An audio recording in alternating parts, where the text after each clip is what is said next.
está ficando rico? Porque você está roubando. Por que você está prosperando? Porque você é desonesto. Porque se eu disser, não prosperando, que você prospera sem algo ilícito, é como se eu tivesse passando para mim uma incapacidade de alcançar.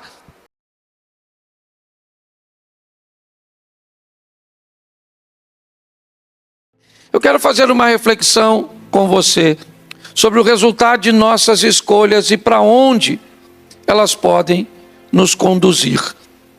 Essa é uma história bem interessante, porque ela narra o mesmo momento vivido por duas pessoas.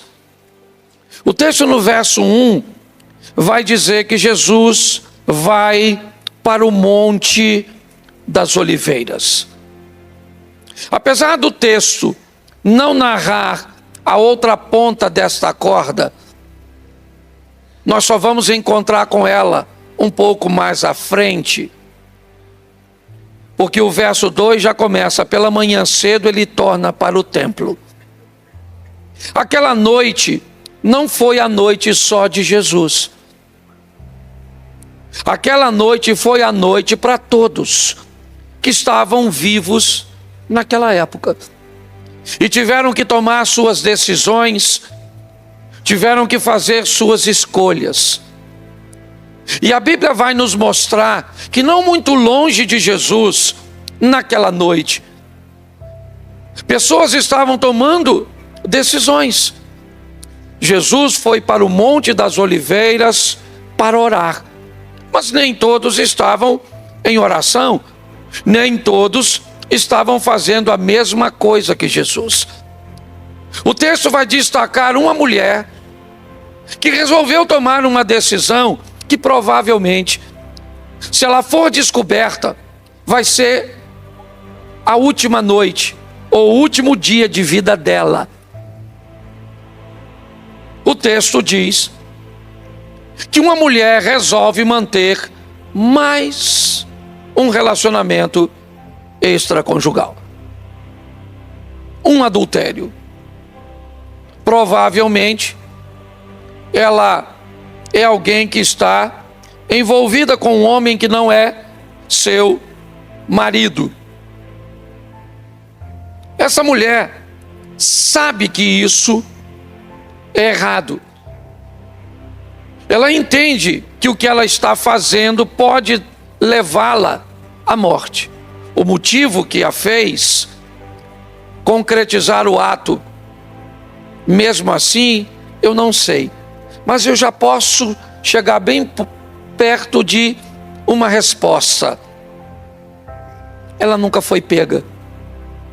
Ela foi alguém que conseguiu sucesso em todas as outras vezes. Provavelmente todas as outras vezes que ela conseguiu, nunca amanheceu. Pelo menos no que diz respeito a trazer luz para aquela situação. Todas as vezes que ela fez algo errado, que ela cometeu aquela infração, certo? Ela teve um desfecho favorável. Provavelmente, se tinha um coração bom, teve que se encontrar na manhã com o remorso, aquele sentimento agudo que dói demais no começo, mas que praticamente desaparece depois, dando à pessoa, a possibilidade de repetir novamente o ato. Provavelmente ela não foi pega das outras vezes, e quando alguém não é pego uma vez, é normal que esse alguém se sinta confortável de repetir novamente o ato, sem ter a necessidade de corrigir sua rota. A noite que Jesus estava orando, ela estava tendo prazer com um homem. Não havia nada de errado nisso, se esse homem não fosse um homem que não era o marido dela. Então ela está vivendo sua noite. E quem vive sua noite, inevitavelmente vai ter que encontrar com seu dia. A Bíblia diz que o sol nasce para o justo e para o injusto, que a chuva cai para os dois. E a vida é como um cartão de crédito. Usa do jeito que quiser, mas uma hora a fatura vai chegar para você. Pode ter certeza. E não só para você, para todos nós. O verso 2 começa a narrar um pouco mais dessa história. Pela manhã cedo, tornou para o templo Jesus, e todo o povo vinha ter com ele, e assentando-se, os ensinava. Aqui está o reflexo da escolha de Jesus. Vivemos debaixo de uma lei de semeadura, e essa lei se cumpre na nossa vida, goste você ou não. O motivo pelos quais nos fazem muitas vezes tomar decisões erradas, motivadas às vezes por prazer ou por vantagens momentâneas, eu não estou aqui para discutir. O que eu quero que você entenda é que uma hora nós vamos encontrar com essa situação. E encontrar com essa situação a tempo é que é o importante, porque o ladrão da cruz encontrou, mas não dava mais tempo, pelo menos de continuar vivendo, certo? Se ele tivesse despertado mais cedo, ok? Daria tempo, mas não deu mais tempo para ele. Todos eles estavam intencionados a descer da cruz, a continuar vivendo, a prosseguir vivendo. A proposta a Jesus foi essa: se és o Filho de Deus, então desça da cruz. Salvou os outros e não pode salvar a si mesmo, né? Nos salve, nos tire daqui. Nós temos um ladrão que se perde e o outro que encontra Jesus, mas os dois acabaram morrendo. Ele não teve uma outra chance, porque algumas situações e avisos e maneira de Deus tentar falar comigo e com você diversas vezes, não tendo sucesso, porque nós não queremos muitas vezes ouvir ou mudar de postura. Por quê? Porque às vezes a vantagem que recebemos do fato, do ato, ela é tão boa no momento que às vezes nós não corrigimos a nossa rota. Nós já tivemos num culto nosso, durante um culto, alguém que foi questionado sobre a decisão de aceitar Jesus como sendo a última oportunidade dele, e mais ou menos 15 dias depois ele estava assassinado aqui. Deus sempre vai procurar uma maneira mais agradável, certo? Mais respeitosa de corrigir a mim e a você. De criar um ambiente onde Ele vai nos despertar para dizer a mim e a você: corrija. Para que a vergonha da sua família? Para que a vergonha dos seus negócios? Para quê? Por que não tomar uma decisão enquanto a vergonha ainda não apareceu? Enquanto a falência ainda não chegou? Enquanto as coisas ainda não se perderam?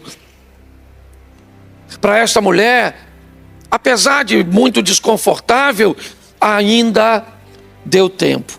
Jesus acorda de manhã e amanheceu para ele, vai ele colher o reflexo do que plantou naquela noite. É assim que funciona. O que Jesus tem na manhã é uma visita ao templo, onde as pessoas querem ouvi-lo, onde ele vai ensinar sentado como centro das atenções positivas.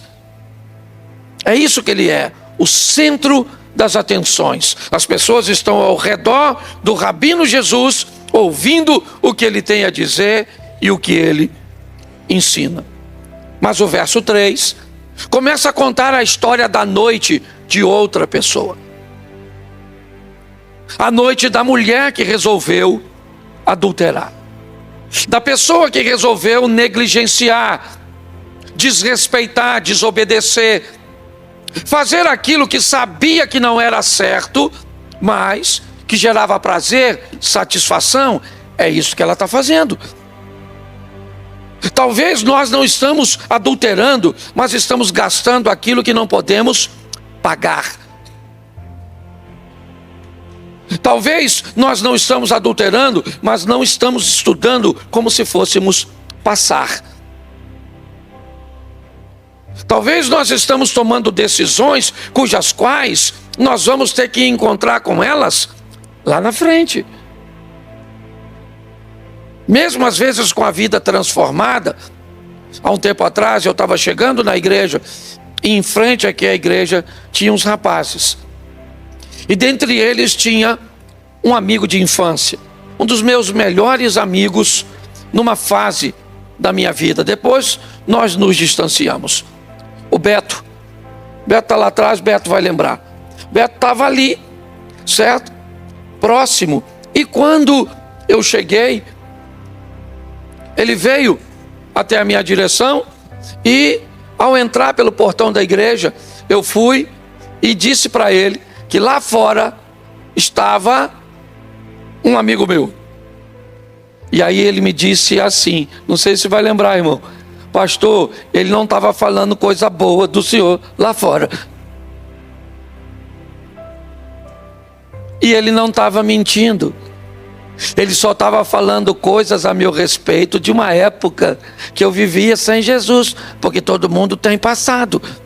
Então deixa eu te dar uma notícia em primeiro lugar. Quando alguém disser qualquer coisa a respeito de alguém, antes de tomar sua decisão, procura a cronologia dos fatos, para descobrir quando foi que aconteceu. Porque as pessoas, quando normalmente traz a situação, traz como se fosse ontem, como se tivesse acontecido, né? E eu sei que tem muita gente aqui que não tem vida passada boa, né, Zia? Ele não estava esperando, é só para brincar, certo? Mas você consegue entender? Todo mundo aqui tem passado. E essa é uma história que essa mulher é pega no próprio ato adulterando. Finalmente chegou a hora de pagar a conta. Finalmente, certo? Naquela noite em que Jesus está orando, certo? Eu não gosto muito disso não, até falei que não ia fazer, mas eu acho que vale a pena. Pergunta quem está do seu lado assim: o que você fez noite passada?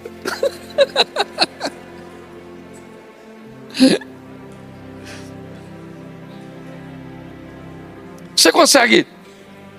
Olha só, naquela noite pegaram a mulher. Na verdade me parece que já estava amanhecendo. Quando pegaram a dona, finalmente chegou a hora, certo? Ela foi pega no próprio ato adulterando. Ou seja, deram nela um flagrante. Pegaram a dona. E agora? Agora vão colocar a moça em evidência, certo? Vão pegar essa mulher. Poderia pegar e só matá-la.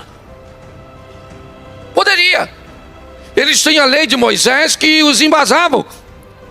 Bastava pegar a pedra e apedrejá-la. E pronto. Executou, tá certo. Certo? Moisés escreveu, a lei virou juiz, não tem ninguém para defender, ela errou mesmo, e já que errou, tem que lidar com os seus erros. Pronto. Virou basicamente uma fatalidade. Só que as coisas estão mudando. Sabe? Apesar da lei ser de Deus, as coisas estão mudando e eles não sabem. Tem alguém entre eles que se sobrepõe à lei. Tem alguém a eles que pode dar uma segunda chance às pessoas. Tem alguém no meio deles que pode fazer um fumante que tem câncer de pulmão e não tem nada a ver com Satanás, tem a ver com o tabaco. Porque às vezes o coração dele é de Jesus, mas o pulmão já foi da Souza Cruz. Você consegue entender? E isso hoje fez com que esse indivíduo esteja sofrendo com um problema pulmonar. Se nós olhássemos no Velho Testamento, ele está colhendo o fruto do quê? Mas a esperança ainda não é o fim. A misericórdia de Deus está no meio de nós. Então nós precisamos acreditar nisso, que Deus ainda faz milagres e ainda está no meio do seu povo. Pegaram a mulher e foram colocar essa mulher onde? No centro das atenções, como Jesus. Jesus torna-se o centro das atenções por coisas positivas. Ela se torna o centro das atenções por coisas negativas. O exemplo que Jesus vai dar deve ser replicado, para que aqueles que o replicam sejam chamados de cristãos. O exemplo que essa mulher está dando deve ser evitado, certo? Porque o título que quem vai receber vai ter, não lhe traz honra, não lhe traz dignidade. Então eles querem expor essa mulher, colocar essa mulher no meio, mostrar essa mulher para todo mundo. Isso por quê? Porque ela errou mesmo. Você está entendendo? Porque está aí o exemplo dela. Sabe o que ela está fazendo? Ela está fazendo o que nós não fazemos. Sabe o que os escribas e fariseus estão dizendo? Nós somos melhores do que ela. Parece que há um alívio quando alguém faz algo que nós não fazemos. Quando nós conseguimos, pelo menos por algum tempo, tirar a atenção de nós e colocarmos em outra pessoa. É isso que eles estão fazendo. Leva essa mulher para o templo. Uma mulher que provavelmente está basicamente seminua. Já está envergonhada, triste. Sabe que vai morrer. Seus algozes já estão com as pedras na mão. É só apedrejá-las. Mas nenhuma desgraça é tão boa que não possa piorar. Certo? Para que matar um se nós podemos matar dois? Para quê? Bom, já que as pessoas não gostam dos desobedientes, elas também não têm tendência a gostar de obediente, não. Já que algumas pessoas não gostam das pessoas que vivem no pecado, numa vida torta, elas também não gostam de alguém que vive uma vida santa e digna. Não basta matar a pecadora adúltera, por que não levar o santo Jesus também para o buraco junto? Porque parece que as pessoas não estão satisfeitas com nada. Vamos acusar quem merece, certo? Por quê? Porque quando eu acuso a mulher, eu tiro de mim o foco. Mas quando eu olho para o outro lado, tem alguém santo que faz o foco voltar para mim. Você consegue entender porque você vai ser capaz de ser perseguido, mesmo sem dizer nada? As pessoas não vão gostar de você só por causa da sua postura, mesmo você não se tornando soberbo, nada. As coisas são difíceis. Observe, algumas pessoas podem ser perseguidas só porque receberam um elogio. Só porque alguém viu nelas a capacidade de fazer algo e quis premiá-la muitas vezes, falando sobre a sua conduta, inevitavelmente, só por causa disso, essa pessoa acaba criando desafetos. Essa é a comunidade religiosa, escribas e fariseus. Não tem nenhum gentil aqui não. O texto faz questão de dizer que quem está querendo levar essa mulher para o buraco é crente. E quem está querendo criar problema para Jesus salvar os outros também é crente. É isso.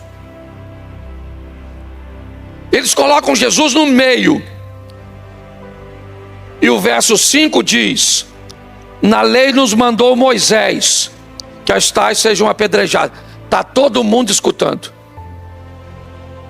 Na lei nos mandou o Moisés que as tais sejam apedrejadas.